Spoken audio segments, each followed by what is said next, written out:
Hello everyone. Student, today we will read chapter 12 Gora. Today we will read leftover portion of chapter Gora. तो आप लोग कहानी पढ़ चुके हो, आधी कहानी हम लोग डिस्कस भी कर चुके हैं। चलिए बची हुई स्टोरी को पढ़ते हैं। बहुत ही मर्म स्पर्शी कहानी है, दिल को छू लेने वाली। पर अब दुग्ध दोहन की समस्या कोई स्थायी समाधान चाहती थी। नौकरों में नागरिक तो दोहना जानते ही नहीं थे और जो गांव से आए थे वे अनाभ्यास के कारण यह कार्य इतना भूल चुके थे कि घंटों लगा देते थे। गौरा के दूध देने के पहले जो ग्वाला हमारे यहाँ दूध देता था, जब उसने इस कार्य के लिए अपनी नियुक्ति के विषय में आग्रह किया, तब हमने अपनी समस्या का समाधान पा लिया। अब समस्या ये थी कि गौरा का दूध दूहेगा कौन। नौकरों में जो नागरिक थे, यानी जो नगर वाले थे, शहर के रहने वाले थे, उन्हें दूहना आता नहीं था, और जो गांव वाले थे वे भी घंटों लगा देते इस काम में। तो फिर धीरे धीरे क्या हुआ कि लेखिका के घर जो ग्वाला गौरा के आने के पहले, गौरा जब आई उसके बाद लेखिका को दूध की जरूरत नहीं पड़ी क्योंकि गौरा ही उतना दूध देने लगी। लेकिन पहले जो गौरा नहीं थी तो लेखिका के यहाँ जो ग्वाला दूध देने आता था, जो गौरा के आने से बंद हो गया, तो उस ग्वाले ने कहा कि मैं आके दूध दूंगा। तो लेखिका को एक बहुत बड़ी राहत मिली कि चलो वो ग्वाला जानता भी था दूध दो देगा। 2-3 मास के बाद, दूध दूहने के 2-3 मास के बाद गौरा ने दाना चारा बहुत कम कर दिया खाना, और वह उत्तरोत्तर का अर्थ दिया है क्रमशः धीरे धीरे दुर्बल और शिथिल रहने लगी। चिंतित होकर मैंने पशु चिकित्सकों को बुलाकर दिखाया। 2-3 मास के उपरांत गौरा ने खाना पीना कम कर दिया। लेखिका को चिंता हुई। उन्होंने पशु के डॉक्टर जो होते हैं, वेटरनरी डॉक्टर, उनको बुला के दिखाया। वे कई दिनों तक अनेक प्रकार के निरीक्षण, परीक्षण, एक्सरे आदि द्वारा रोग का निदान उपाय खोजते रहे। अंत में उन्होंने निर्णय लिया कि गाय को सुई खिला दी गई है, जो उसके रक्त संचार के साथ हृदय तक पहुंच गई है। जब सुई गाय के हृदय के पार हो जाएगी, तब रक्त संचार रुकने से उसकी मृत्यु निश्चित है। बहुत सारे डॉक्टरों ने देखा, उसका बहुत सारा जांच किया गया, इंस्पेक्शन किया गया, एक्सरे किया गया, और बाद में पता चला कि गाय को सुई जानते हो ना, निडल खिला दी गई। गाय को मारने के लिए बहुत लोग ये काम करते हैं, आगे तुमको पता चलेगा कैसे। तो गाय को सुई खिला दी गई है जो उसके रक्त के साथ, ब्लड सर्कुलेशन के साथ उसके हृदय तक पहुंच गई है, और धीरे धीरे वो हृदय को छेदकर उस गाय को खत्म कर देगी। अब ऐसा किसने किया? मुझे कष्ट और आश्चर्य दोनों की अनुभूति हुई। लेखिका को बहुत दुख भी हुआ ये सुनकर और आश्चर्य, ऐसा किसने किया? सुई खिलाने का क्या तात्पर्य हो सकता है? दाना चारा तो हम स्वयं देखभाल कर देते हैं, परंतु संभव है उसी में सुई चली गई हो। पर डॉक्टर के उत्तर से ज्ञात हुआ कि दाने चारे के साथ गई सुई गाय के मुंह में ही छिपकर रह जाती है। गुड़ की बड़ी डली के भीतर रखी सुई ही गले के नीचे उतर जाती है और अंततः रक्त में मिलकर हृदय तक पहुंच सकती है। लेखिका ने सोचा इसको सुई किसने दी होगी? दाना चारा तो हम लोग देते हैं, घर वाले। तो लेखिका को लगा कि शायद उसी में सुई चली गई हो, दाना चारे के साथ कहीं पर होगा सुई का टुकड़ा, वो चली गई हो। पर डॉक्टरों ने कहा कि नहीं, दाने चारे के साथ जो सुई गाय के मुंह में जाती है वो गाय के मुंह में ही रह जाती है, वो अंदर नहीं जाती। लेकिन अगर गुड़ की डली में, गुड़ के टुकड़े में सुई खिलाया जाता है जानबूझकर, तो वो ही गले के नीचे उतरती है। तो यदि आपने दाने चारे के साथ सुई खिलाया है तो वो सुई बिल्कुल नहीं गई होगी, लेकिन इसको गुड़ की डली के साथ, गुड़ की टुकड़े के साथ सुई खिलाई गई है, जो रक्त संचार में मिल गई है, ब्लड सर्कुलेशन में। अंत में एक ऐसा निर्मम मतलब एक हत्यारा टाइप का, बहुत ही कठोर सत्य उद्घाटित हुआ जिसकी कल्पना मेरे लिए संभव नहीं थी। अंत में एक बात पता चली जिसकी कल्पना भी लेखिका नहीं कर सकती थी। प्रायः कुछ ग्वाले ऐसे घरों में जहां उनसे अधिक दूध लिया जाता है, गाय का आना सह नहीं पाते। अवसर मिलते ही वे गुड़ में लपेट कर सुई उसे खिलाकर उसकी असमय मृत्यु निश्चित कर देते हैं। गाय के मर जाने पर उन घरों में वे पुनः दूध देने लगते हैं। सुई की बात ज्ञात होते ही ग्वाला एक प्रकार से अंतर्धान हो गया। अजान मतलब गायब। अतः संदेह का विश्वास में बदल जाना स्वाभाविक था।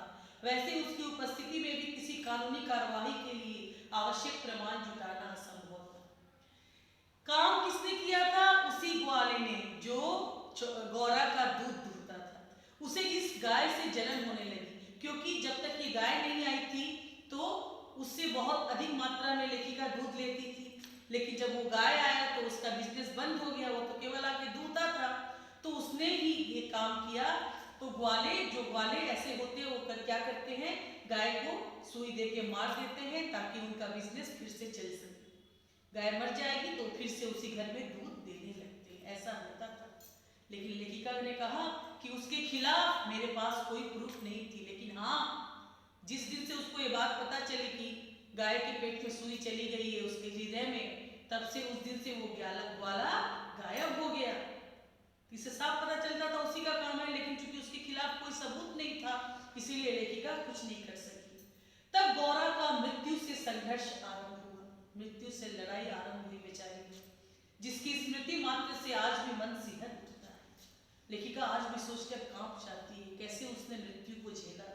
डॉक्टरों ने कहा गाय को सेब का रस पिलाया जाए तो सुई पर कैल्शियम जम जाने और उसके न चुभने की संभावना है।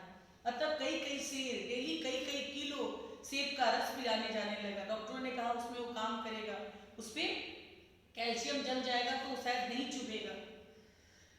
कई शेर सेब का रस निकाला जाता और नली से गौरा को पिलाया जाता। शक्ति के लिए उसे इंजेक्शन दिए जाते। पशुओं के इंजेक्शन के लिए सूजे के समान बहुत लंबी मोटी सीरीज और बड़ी बोतल भर दवा की आवश्यकता होती है। अतः वह इंजेक्शन भी अपने आप में शल्य क्रिया जैसा यातना में, मतलब कहने का अर्थ है शल्य क्रिया ऑपरेशन जैसा ये सब कष्टदायक था। उसे इंजेक्शन लगाना, दवा देना, पर गौरा अत्यंत शांति से, बहुत शांति से चुपचाप बाहर और भीतर दोनों ओर की चुभन और पीड़ा सहती थी। इतनी सहनशील थी। सुई दिया जाता, दवाई नली से पिलाया जाता, कष्टदायक था लेकिन फिर भी बेचारी सह रही थी। केवल कभी कभी उसकी सुंदर उदास आंखों के कोने में पानी की दो बूंदें झलकने लगती, शायद वो रोने लगती। सोचो कितना कष्ट में, यातना में था। अब वह उठ नहीं पाती थी, धीरे धीरे वो कमजोर होने लगी, उठ नहीं पाती थी।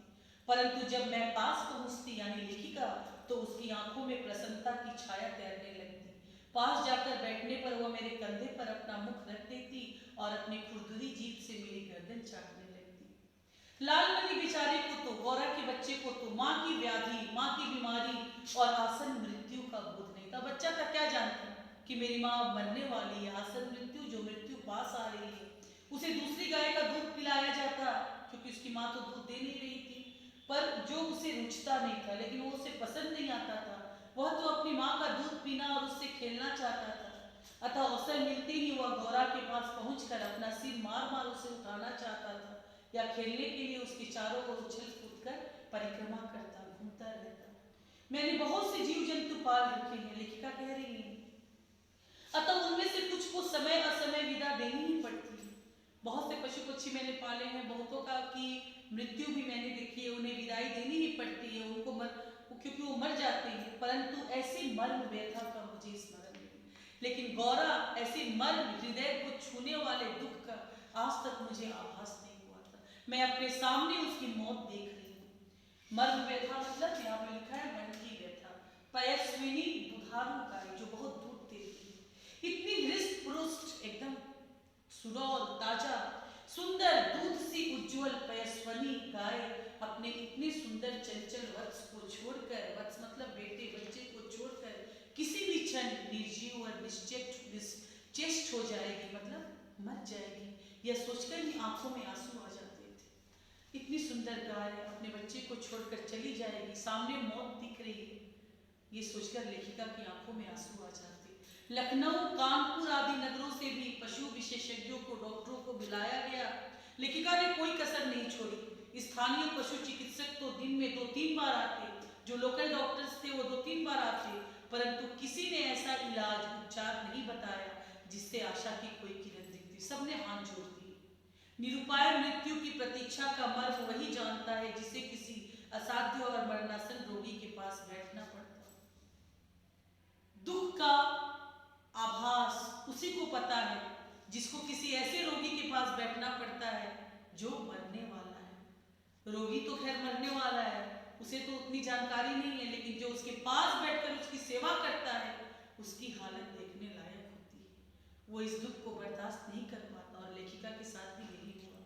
जब गौरा की सुंदर आंखें निष्प्रभ, निष्प्रभ मतलब चमक से हीन, प्रभाहीन जिसमें चमक न रहे, जब गौरा की सुंदर चमकीली आंखें निष्प्रभ हो गई, आभाहीन, रोशनीहीन, और सेब का रस भी कंठ में रुकने लगा। अब सेब का रस भी वो नहीं पी पाता था, यानी सुई अपना काम दिखा रही थी, अब कुछ भी अंदर नहीं जा रहा था।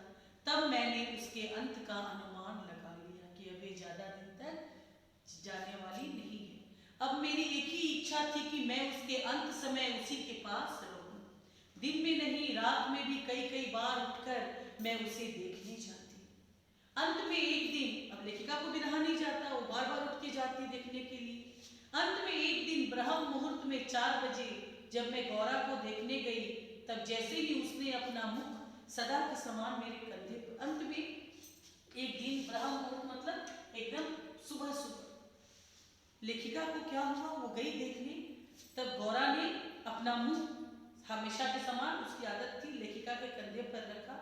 जैसे ही कंधे पर रखा वैसे ही हुआ एकदम पत्थर जैसा भारी हो गया, मतलब कंधे पर रखते ही उसकी मृत्यु हो गई, और मेरी बाह पर से सरक कर धरती पर वो गिरने लगा। मुंह तो था, तो वो लेखिका के कंधे पर था, प्राण निकल गया तो धीरे धीरे लुढ़कने लगा। कदाचित शायद सुई ने हृदय को भेद कर बंद कर दिया था। अपने पालित जीव जंतुओं के पार्थिव अवशेष, पार्थिव मतलब पृथ्वी से उत्पन्न देह, वो पृथ्वी में ही चली जाती है, मतलब मरा हुआ शरीर, मैं गंगा को समर्पित करती रही हूँ। जितने जीव जंतु मरते थे लेखिका उसे गंगा में बहाती थी। गौरांगिनी को ले जाते समय, गौरा को ले जाते समय मानो करुणा का समुद्र उमड़ आया। लेखिका के अंदर विशाल महान करुणा उमड़ आया, मतलब बहुत दुख से दुख था, दया, दया उनके अंदर आ गई। परंतु लालमणि इसे भी खेल समझ उछलता कूदता रहा। एक तो जानवर बच्चा, वो क्या जाने, वो सोचा ये कोई खेल कूद ही हो रहा है, वो उछलता रहा। यदि दीर्घ निश्वास का शब्दों में अनुवाद हो सके, लेखिका ने एक लंबी सांस ली, दीर्घ निश्वास। यदि लेखिका को के इस सांस को शब्दों में रूपांतरित करे, शब्दों में अगर उसे अनुवाद करे, तो उसकी एक ही आवाज निकलेगी, आह मेरा गोपालक देश, हाय मेरा गोपालक। कहते हैं ना, गाय को यहाँ भगवान समझते हैं, गोपालक, गो पालने वाला देश। लेकिन इसी देश में देखो कैसे निर्मम हत्यारे बैठे हैं। गाय को हम अपनी माता मानते हैं, भगवान मानते हैं, भगवान का दर्जा देते हैं, लेकिन वो आज देखो, आह मेरा गोपालक देश। इसी देश ने क्या किया, एक गाय को मार दिया। देश मतलब देश में रहने वाले नागरिक, यानी देश। तो उस ग्वाले ने ऐसा किया। हमें कभी भी किसी के साथ, चाहे वो पशु हो या आदमी, कोई भी, हमें ऐसा नहीं करना चाहिए। अपने स्वार्थ के लिए किसी जीव को हानि पहुंचाना पाप है। अपने स्वार्थ के लिए, उस ग्वाले ने अपने स्वार्थ के लिए हानि किया ताकि उसके दूध की बिक्री हो। इसीलिए हमें अपने मन में अच्छे विचार रखने चाहिए और हमेशा सबके साथ अच्छा बर्ताव करना चाहिए। Thank you so much. Doubt clearing class में हम लोग फिर से बात करेंगे। जो भी डाउट होगा, क्वेश्चन आंसर आप लोग लिख लीजिएगा और लर्न कीजिएगा। बाय।